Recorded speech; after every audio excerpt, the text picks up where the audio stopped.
વિદ્યાર્થી મિત્રો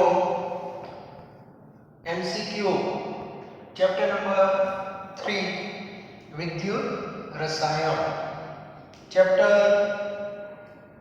આખું જ હવે પૂરું થઈ ગયું છે. તો કેટલા એમસીક્યુ ની આપણે ચર્ચા કરીએ. દરેક પાસે પીડીએફ છે. તો પહેલો પ્રશ્ન છે, અનંત મંદને HCl અને NaCl ની વાહકતા આપેલી છે. HCl ની વાહકતા 126.15 છે. તો આજે HCl ની જે કઈ વાહકતા હોય અનંત મંદને એ કોના કારણે હોય? H+ અને Cl ના કારણે. NaCl ની વાહકતા પણ આપેલી છે. એ કોના કારણે હોય? Na+ અને Cl ના કારણે. હવે NaCl ની વાહકતા આપેલી છે 426.15 છે અને HCl ની છે 126.15. આવી કિંમતો આપેલી છે. તો પ્રશ્ન એ છે કે એના માટે સાચું શું છે? કોની વાહકતા વધારે હશે? આના માટે HCl ની 126.15 છે, NaCl ની 426.15 આપેલી છે.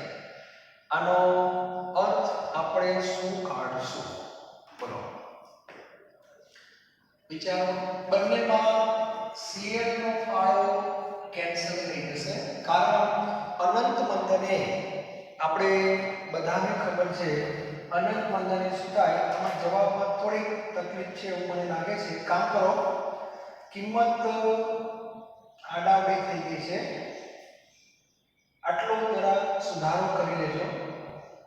HCl ની વાહકતા પહેલા છે ને 426.15 એ HCl ની વાહકતા છે અને NaCl ની 126.15 છે. ઓકે, હવે મેં તમને એક પરિબળ કીધું, યાદ કરો. આયનોનું કદ અને જલીયકરણ.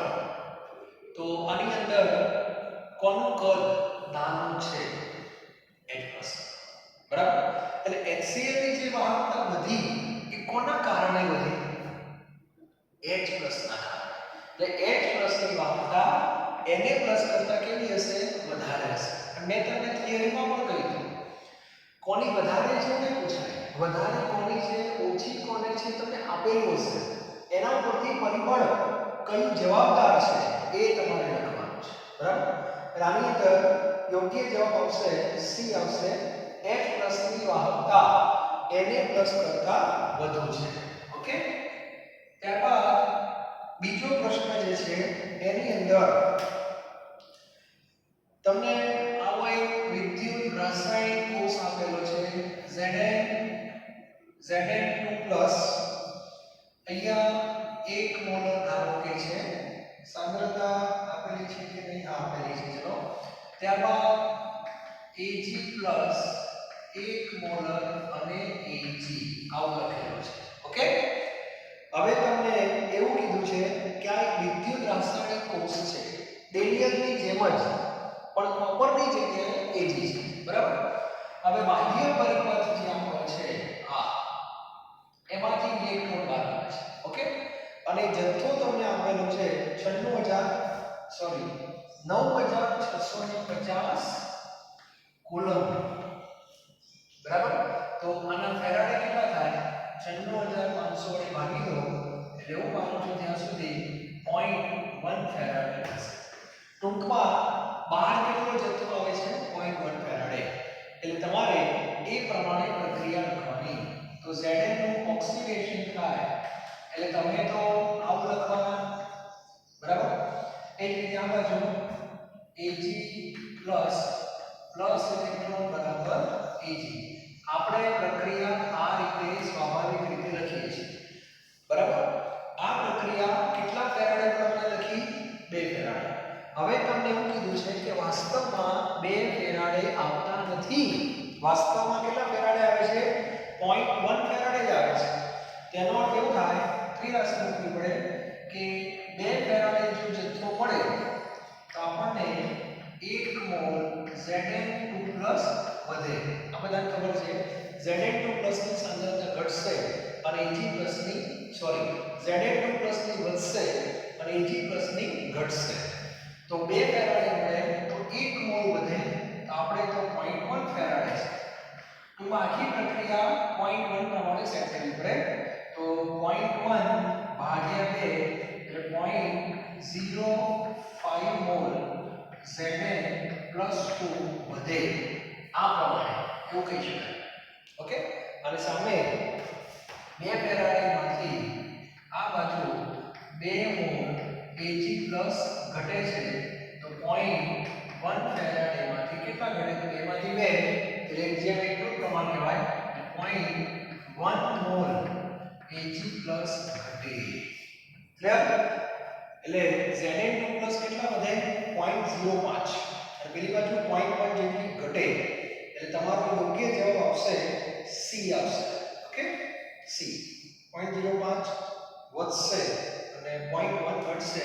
ટૂંકમાં આપણે જે ભણીએ છીએ આ પ્રમાણે એ 2 ફેરાડે જથ્થો આપે પણ વાસ્તવિકતા તમને 0.1 ફેરાડે કીધું છે તો તમારે આખી પ્રક્રિયા 0.1 ફેરાડે પ્રમાણે સેટ કરવી પડે.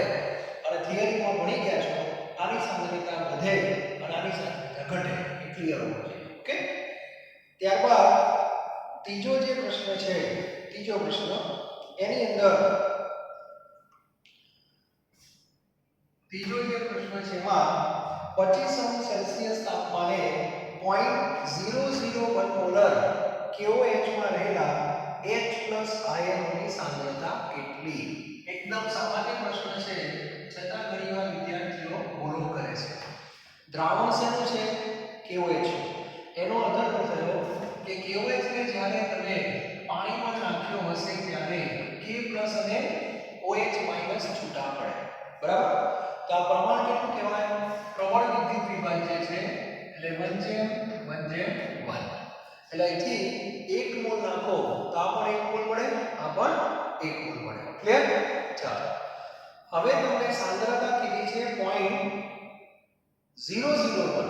આની સાંદ્રતા તમને 0.001 કીધી છે. તો આ જો 0.001 હોય તો K+ કેટલા હોય? 0.001 અને આ પણ કેટલા હોય? 0.001. આપણને આમાં ઇન્ટરેસ્ટ છે. એનો અર્થ એવો થયો કે OH- ની સાંદ્રતા 0.001 એટલે 10⁻³ મોલારિટી થાય. ક્લિયર?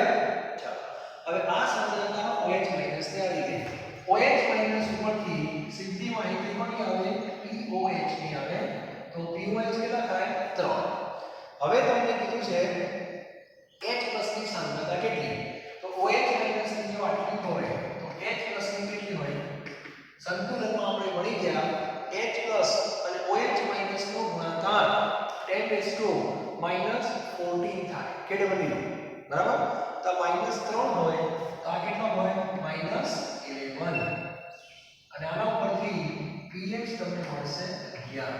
ટૂંકમાં એક પ્રશ્ન ઉપરથી 4 જવાબો મળે. આના ઉપરથી 4 જવાબ મળે. આ 4 માંથી કોઈ પણ એક વસ્તુ જો તમને મળી જાય તો બાકીની 3 માહિતી આપોઆપ બહાર આવે છે. તો KOH ઉપરથી OH મળે, OH ઉપરથી H મળે, H ઉપરથી pH મળે, pH ઉપરથી POH. અહીંથી આમ જાવ તો બી વાંધો નહીં, આમ જાવ તો બી વાંધો નહીં. pH અને POH નો સરવાળો 14 થાય. H+ અને OH- નો ગુણાકાર 10⁻40 થાય.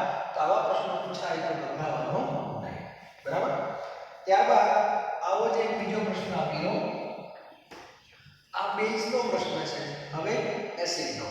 એસિડ તરીકે કોણ છે? HCl. HCl માંથી H+ અને Cl.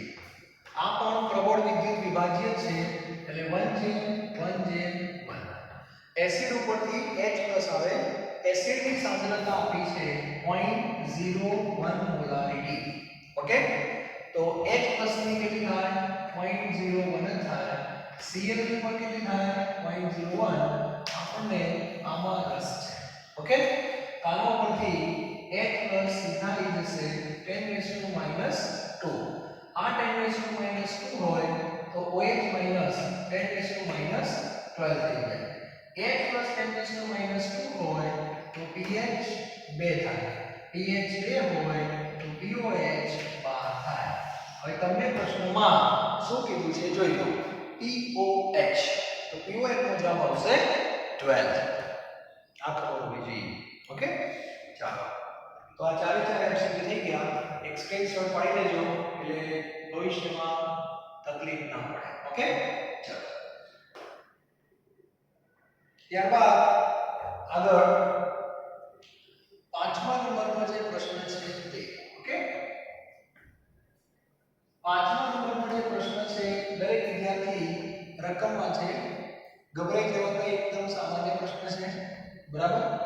5મા નંબરનો જે પ્રશ્ન છે એમાં AgNO3 નું દ્રાવણ કીધું છે. આવું કહેવા માંગે છે દ્રાવણ શું છે?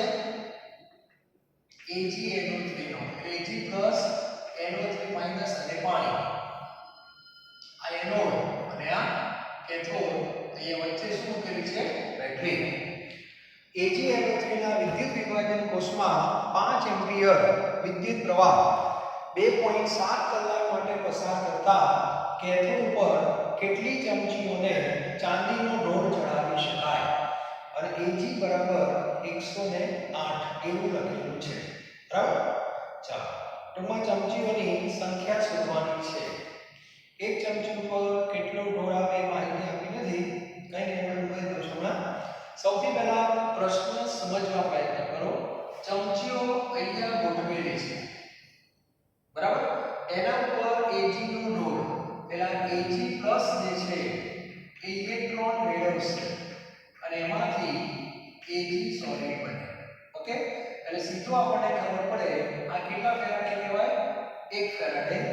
1 ફેરાડે હોય તો આપણને 1 મોલ Ag મળે. નક્કી થઈ ગયું? તો સૌથી પહેલા કેટલા મોલ Ag ઉત્પન્ન થાય એ આપણે શોધવું પડે. કેટલા મોલ Ag ઉત્પન્ન થાય, પછી એનું દળ આવશે. બે રીતે આપણે બનાય છે. W બરાબર MIT/NF3 નો તો બી વાંધો નહીં, તો સીધું Ag શેમાં આવી જશે? દળમાં આવશે. તો આપણે એનો ઉપયોગ કરીએ. ચાલો, W MIT/NF. M એટલે Ag નો પરમાણુ ભાર 108. વિદ્યુત પ્રવાહ આપ્યો છે 5. સમય આપ્યો છે 2.7 કલાક. એટલે 2.7 ગુણ્યા સીધા શું કરી દેવાના? 3600. Ag હોય એટલે કેટલા આવશે? 1 અને F એટલે 96500. આનું સાદું આપશો એટલે તમને ગ્રામમાં જવાબ મળશે. કેટલા ગ્રામ Ag ઉત્પન્ન થાય? શોધી કાઢો. ચલો, કેટલા ગ્રામ Ag ઉત્પન્ન થાય?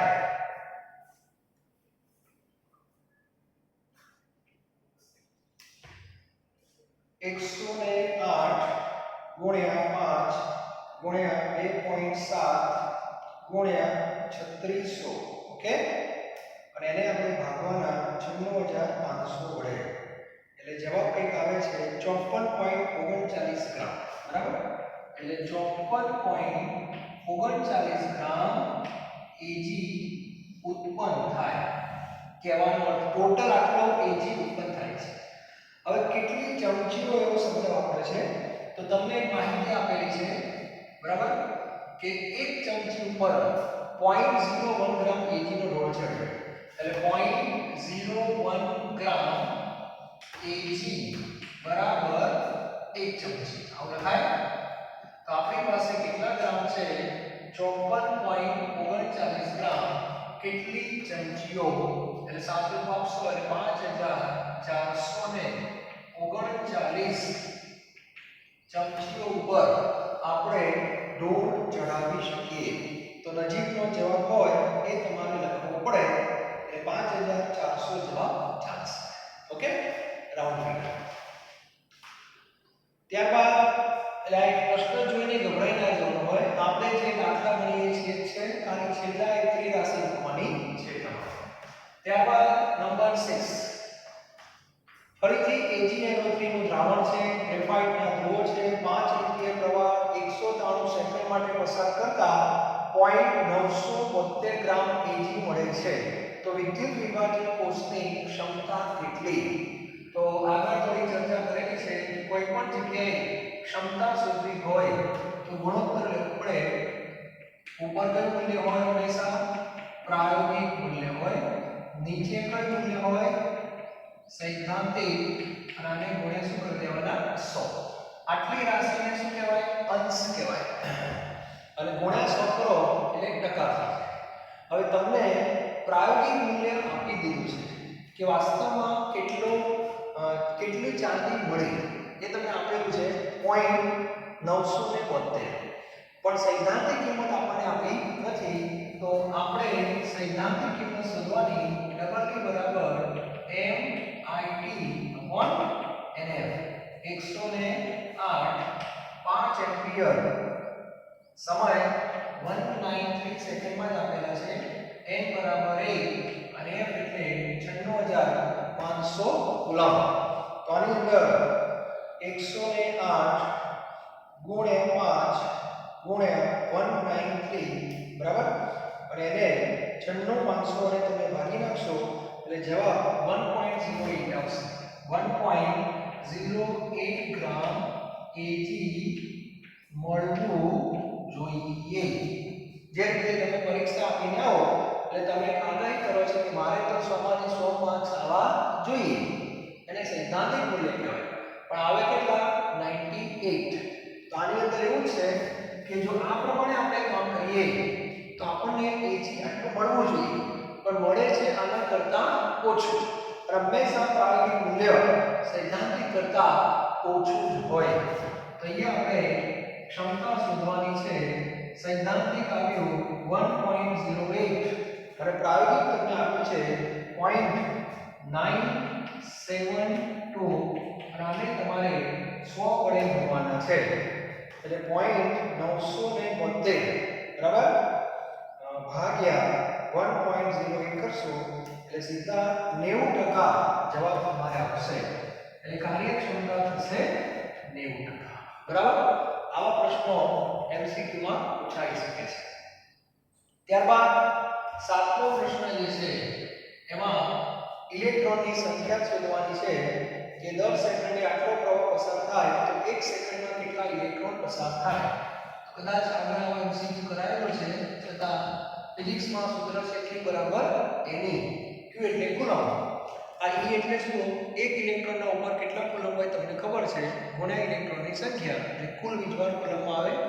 કુલમ નથી આવ્યા એક સ્ટેપ નીચે આવો બરાબર. IT ઇલેક્ટ્રોનની સંખ્યા શોધવાની છે n. એટલે I કેટલા આપ્યા છે 0.965 1 સેકન્ડ અને 1.6 into 10⁻⁻⁹ કુલમ. આનું તમે સાદું આપશો એટલે 0.965 એને 1.6 વડે ડિવાઈડ કરો એટલે 0.6031 આવે છે અને into 10⁻⁹ એટલો જવાબ આવે.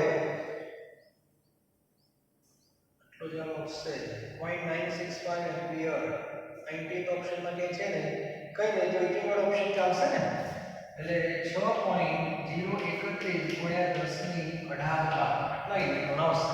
એટલે નજીકનો જવાબ બી તમે લખી શકો છો. ઓકે ચલો તો આ ત્રણ MCQ જે છે 5 6 અને 7 એનો પણ એક સ્ક્રીનશોટ પાડી. ઓકે ચલો હવે આગળ. ત્યારબાદ આ તમને ખાલી પ્રેક્ટિસ થાય કે આવા MCQ આપણે સોલ્વ કરીશું. ઓકે અને આ ટાઈપના MCQ થઈ ગયા પછી એક લેવલ કરવાનું બની જાય અને લેવલ થયા પછી તમે અઘરા MCQ તરફ જઈ શકો છો. પણ પહેલા જે ફંડામેન્ટલ ક્વેશ્ચન્સ છે એ તો તમને આવડવા જોઈએ. 2 ફેરાડે વિદ્યુતનો જથ્થો પસાર કરતા Fe2+ અને Fe3+ માંથી Fe નો કેટલો જથ્થો મળે. એટલે બે અલગ અલગ સેલ છે.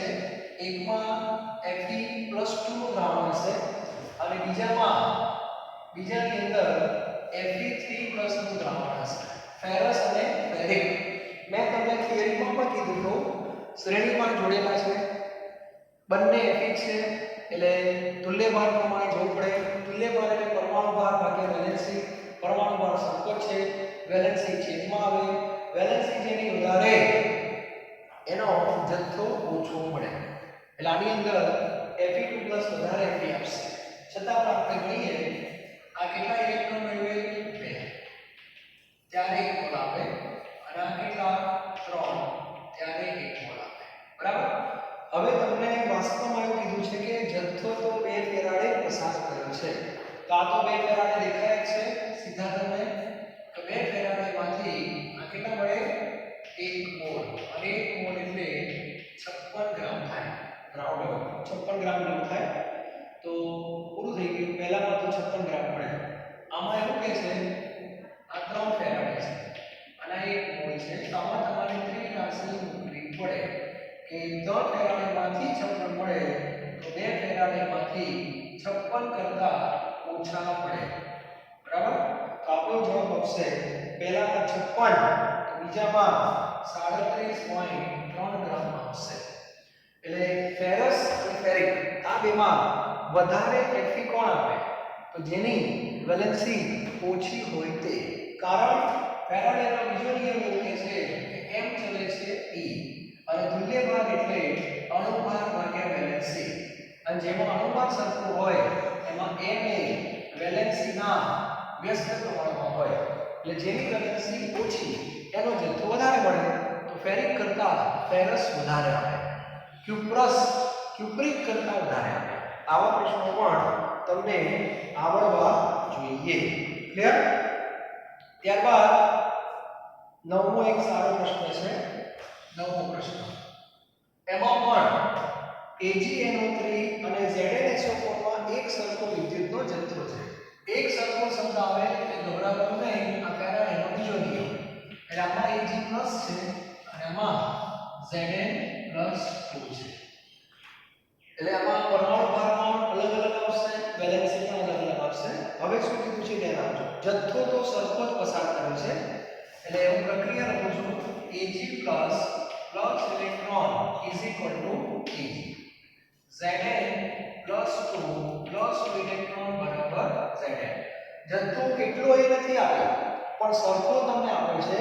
તો આનો બેલેન્સ કરીએ તો આને 2 વડે શું કરવા પડે? ગુણવા પડે. ક્લિયર? એટલે બંનેમાં ફેરાડે કેટલા થઈ ગયા? 2 મોલ ઇલેક્ટ્રોન. એટલે બંનેમાં 2 ફેરાડે થઈ ગયા. હવે 2 ફેરાડે પસાર કરો તો તમને 2 મોલ Ag મળે અને 1 મોલ Zn મળે. નક્કી થઈ ગયું? ચાલો. હવે આ લોકોએ સંકેત આપેલા છે કે Ag ના પરમાણુની સંખ્યા. બરાબર?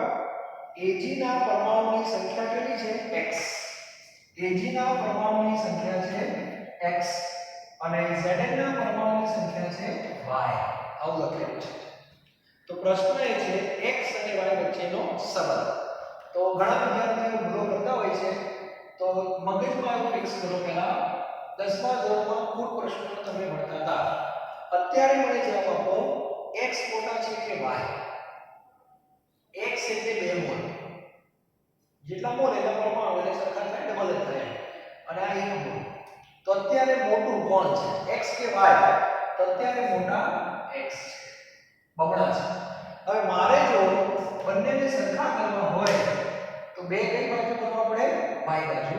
એટલે x બરાબર 2y એવો જવાબ આવે. x બરાબર 2y જવાબ આવશે. આ ક્લિયર હોવું જોઈએ. x બરાબર 2y. ઘણા y બરાબર 2x લખીને આવતા હોય છે. તો આ એક વસ્તુનું ધ્યાન રાખવાનું. તો આ પ્રશ્ન પણ સારો છે, આ બી સારો છે. ચલો એક સરસ મજાનો સ્ક્રીનશોટ પાડી દો. એ તમારું ક્લિયર થઈ ગયું. બરાબર? ચલો. ત્યારબાદ 10મો એક પ્રશ્ન છે. જો એમાં ક્રોમિયમનું પ્લેટિંગ કરવાની વાત છે. ક્રોમિયમનું પ્લેટિંગ. અને ક્રોમિયમનું પ્લેટિંગ કરવા માટે નોંધવું તરીકે Fe ની પ્લેટ છે, CrCl3 નું દ્રાવણ છે. ટૂંકમાં આ જે સેલ છે એની અંદર Cr+3 છે. અહીંયા Fe ની પ્લેટ છે. આ પ્લેટનું વજન આપેલું છે. પ્લેટનું વજન છે 220 ગ્રામ Fe. એટલે ઓલરેડી જે કેથોડ છે એનું વજન છે 220 ગ્રામ. અને આના ઉપર આ ક્રોમિયમ જમા થાય છે. કઈ પ્રક્રિયાથી જમા થાય? Cr+3 ઇલેક્ટ્રોન બરાબર Cl. આ પ્રક્રિયાથી એ જમા થાય છે. ઓકે, જમા થયા પછીનું તમને વજન આપી છે. જુઓ, બરાબર, કુલ વજન 221.84 ગ્રામ છે. બરાબર, માટે Cr નું વજન, ક્રોમિયમનું વજન 221.84 માંથી 220 કરવું પડે ભાગ, કારણ કે તો લોખંડનું છે. તો ક્રોમિયમ તમને 1.84 ગ્રામ મળે. અને આ કિંમત કઈ થઈ? પ્રાયોગિક. એટલે પ્રાયોગિક કિંમત સીધી નથી આપી. તો આ રીતે તમારે શોધવું પડે. હવે સૈદ્ધાંતિક શોધીએ. સૈદ્ધાંતિક માટે W બરાબર MIT on NF. M એટલે ક્રોમિયમનો પરમાણુ ભાર. તો ક્રોમિયમનો પરમાણુ ભાર આમાં આપ્યો નથી. તો ક્રોમિયમનો પરમાણુ ભાર તમે જોઈ લેજો કેટલો છે. એક્ઝેક્ટલી મને યાદ નથી અત્યારે. ક્રોમિયમનો પરમાણુ ભાર ક્રમાંક નહીં, ક્રમાંક 24. પરમાણુ પર લગભગ એનાથી ડબલ ની આસપાસ હશે. પછી I તમને આપેલા છે 10 એમ્પિયર, સમય 521 સેકન્ડ, અને પ્લેટનું વજન તો બધી કેવું? ઓકે, કેન્દ્ર લેવાના 3 અને 96500. અહીંયાથી કઈ કિંમત મળે તમને? અહીંયાથી કિંમત મળશે તમને સૈદ્ધાંતિક. અને પછી ક્ષમતા બરાબર સૈદ્ધાંતિક, પ્રાયોગિક એટલે આ ભાગ્યા સૈદ્ધાંતિક ગુણ્યા શું કરી દેવાના? 100. એટલે તમને જવાબ મળી જશે. બરાબર, તો આજે 10 MCQ રાખું છું. બરાબર, આવતીકાલે બીજા 10 MCQ તમને નેક્સ્ટ લેક્ચરમાં મળશે. જે કઈ રહી ગયેલા છે હજુ પણ સારા હશે, જે મારા ધ્યાનમાં આવશે એવું તમને કહીશ. અધરવાઇઝ તમારે આ ટાઈપના MCQ હવે શક્ય હોય ત્યાં સુધી જાતે સોલ્વ કરવાના. અમારી પાસે જે કંઈ મટીરીયલ બનશે ધીરે ધીરે અમે તમને પાસ કરતા રહીશું, અને તમારે પછી જાતે થોડી પ્રેક્ટિસ કરવાની છે. ઓકે, પણ બેઝિક જે MCQ કહેવાય, ફંડામેન્ટલ, કે ભાઈ તમને આટલું તો આવડવું જોઈએ જ, પછી તમે એક સ્ટેપ આગળ ચલાવી ગયો, તે વસ્તુનું થોડું આપણે ધ્યાન રાખશું. Thank you.